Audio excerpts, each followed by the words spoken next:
Hey guys, my name is Ruben Naz, and in this video, I want to talk about a way to save the world's economy and go back to sovereign American free will and capitalism and democracy, not just here, but around the world.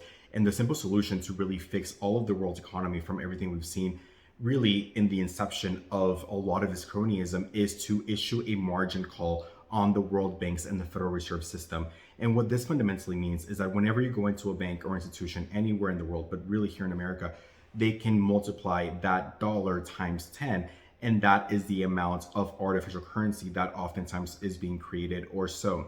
That level of multiplication is not usually available to the average American, and thus not really true capitalism or democracy. And really, it is the foundational financial terrorism that we've all experienced since the inception of the matrix that the Federal Reserve has perpetuated. And so what this would fundamentally entail is that it would essentially immediately issue a margin call and assignment of the Federal Reserve and the world banks to the same degree by which the American people or whatever part of the world you live in can have access to equivalent leverage. So for example, stock traders have about a 4-to-1 leverage when it comes to buying stocks. So the same could theoretically apply to the big banks. So anything that they are holding in excess of that leverage that is 4-to-1 and all derivatives would be assigned effective immediately.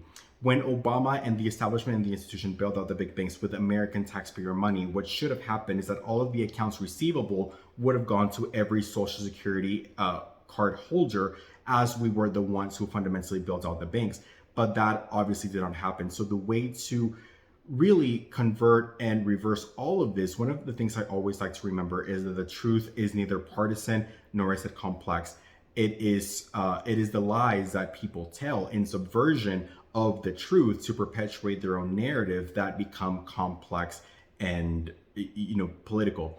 And so going back to that principle and going to first principles at large, it is the Federal Reserve that is the inception of the degradation of so much of what we are seeing today.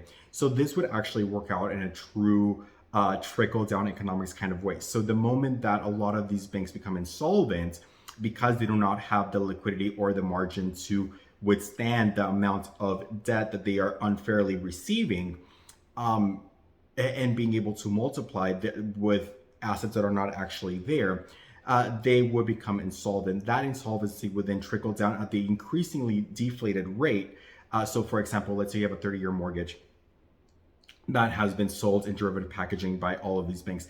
And so the assignments would really trickle top down of ending the cronyism, as everybody that cannot hold the derivative assets would be the first ones to be assigned and become insolvent. And those that are willing to then capture the intrinsic debt would be up to them to either buy it or defer it, right? So every time that, let's say that 30-year mortgage is not withstanding or cannot be held by the derivative institution, it will trickle down at an increasingly deflated rate, leaving the person that is, in this example, holding 30-year mortgage down to be able to buy the now very, very deflated debt, as it has only targeted the artificial inflation in that trickle down process. At that point, you can elect to pay off now the very, very reduced debt. The same is applicable to any credit card debt, any card debt, anything like that. It would trickle down, having had then removed the artificial inflation and thus a cronyism, down to then the last holder, which could in this case be the 30-year mortgage holder. At that point, that the person that would be holding your 30-year mortgage, if you couldn't pay the house outright, would be your locality, your local jurisdiction. And so then you would owe to the Social Security taxpayer, who is a shareholder of the bonds of the city that you, in this case, live in, would be the ones that could, in this case, in theory, hold that 30-year debt assignment as the American people. Again, this is not socialism. It's ending feudalism, because in this case, then, it is the natural laws of supply and demand, having had already uprooted the inception of cronyism and artificial inflation being the Federal Reserve, leaving then people to actually be able to control into their own hands, and the American people and the American democracy in this case, but the same could be done around the world, in their own hands. In the same respect, then, what would then be implemented, or what would then happen, is that we would revert to a very unleveraged economy. So this is the opposite of own nothing and be happy. At this point, if you do have savings and all of that, those will appropriately be converted in this new system because, again, all of the inflationary aspects of all of this, your savings or your 401k or whatever is probably not holding leverage to this degree. What would then happen next is that anything that requires buying land in excess of XYZ value, in that case, would have to be subject to voter approval, meaning that a big company like BlackRock cannot decide that they're just going to come in and buy 25% of the housing blocks without the approval of that locality. And so that would fundamentally block companies that are 10 million or 10 million above, which is what America considers large cap or big business, to be subject to voter approval. Same with the bailouts, right? Anybody that wants to be bailed out, they would have to make the case to the taxpayer. And again, that would be up to voter approval.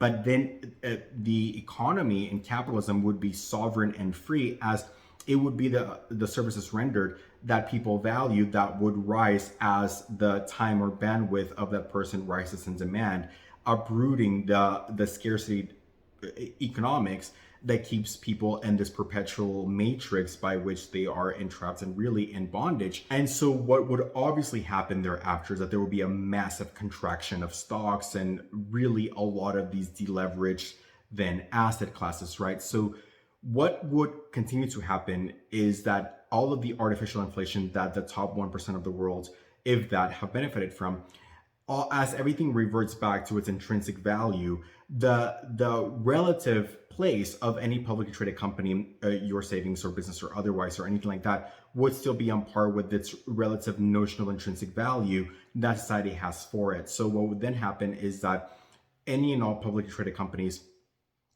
would only have X amount of shares, right? It can be 1,000, 100 million, even a billion shares, whatever it is. But that is what would be the universal application of all companies. So then the rise in valuation of any given company would be by the natural supply and demand that the public in a sovereign democracy intrinsically see for it and would intrinsically wish to see more of, right? So then people will continue to buy, and it would still be very capitalist. People will continue to buy based on the values they have and the changes they want to see.